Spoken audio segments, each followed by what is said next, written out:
Henry and the Elephant.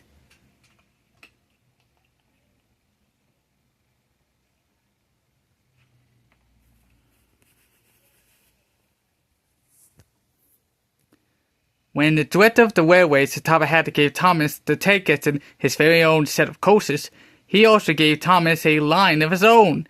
Henry the Green Engine and Gordy the Big Engine, Gordy the Big Blue Express Engine, were lonely when Thomas left the yard to run his press line. They missed him very much.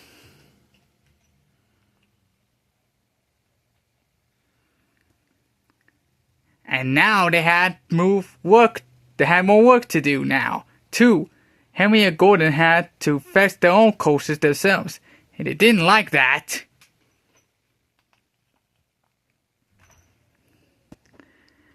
It was the kind Blue Engine has to do odd jobs, and so did James, the proud Red Engine. Satava gave Henry and Gordon new coats of paint to cheer them up, but they still grumbled about the extra work.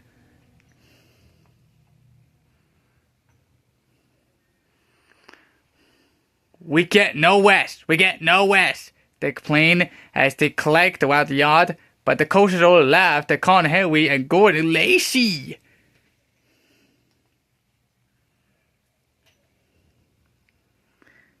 Then one day a circus came to town. The animals rode in special freight cars, and the performers rode in special coasters. All the Etzes wanted to push and pull the circus freight cars and coasters into place.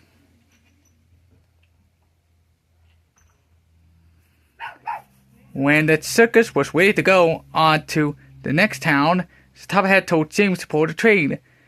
That made the other Etzes dreadfully jealous. However, they soon forgot about the circus as they had plenty of work to do.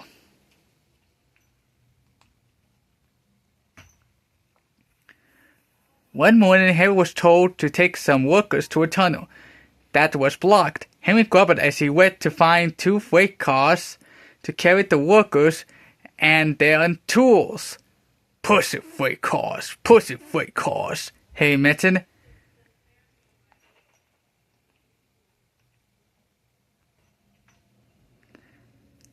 Henry and the freight car stopped outside the tunnel. The workers tried to look through it, but it was quite dark. No daylight saw from the other end. The workers took their tools and went inside the tunnel.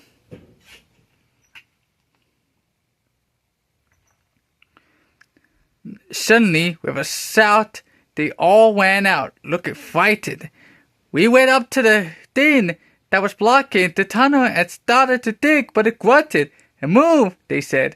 Nonsense, said the foreman. It's not nonsense, said the workers. It's big and alive, and we're not going in there again.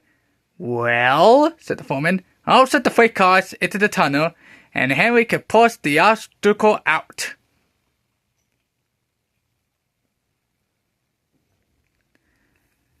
Henry hated tunnels, but this was worse. Something big and alive was inside. Beep, beep, beep, beep, beep, he whispered. I don't want to go in. Neither do I, says driver. But we must clear the line. Oh dear, puffed Henry, as they slowly moved into the darkness.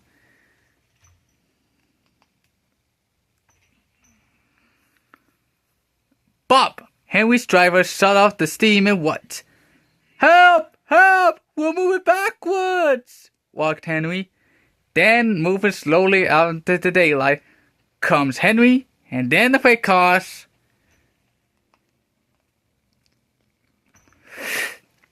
And last of all, pushing on and looking right across, came a large elephant. What do you know? Said the foreman. It must be the missing elephant for the circus.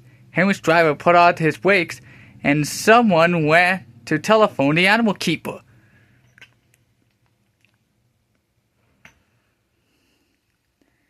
The elephant stopped pushing and came toward Henry and the workers. They gave him some sandwiches and cake, so he forgot he was cross and remembered he was hungry.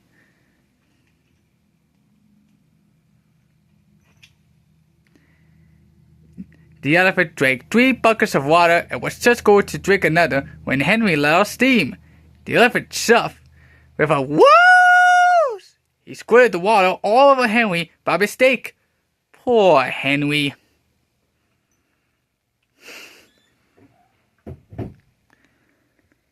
The Yamakima came and the workers rode home, laughing happily as they adventured, but Henry was very upset. An elephant punched me! An elephant washed me! He grumbled. Once he was back in the shed, Henry told Gordon and James all about the elephant.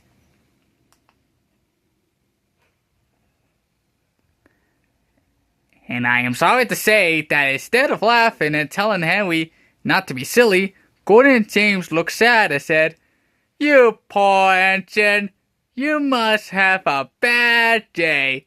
The end.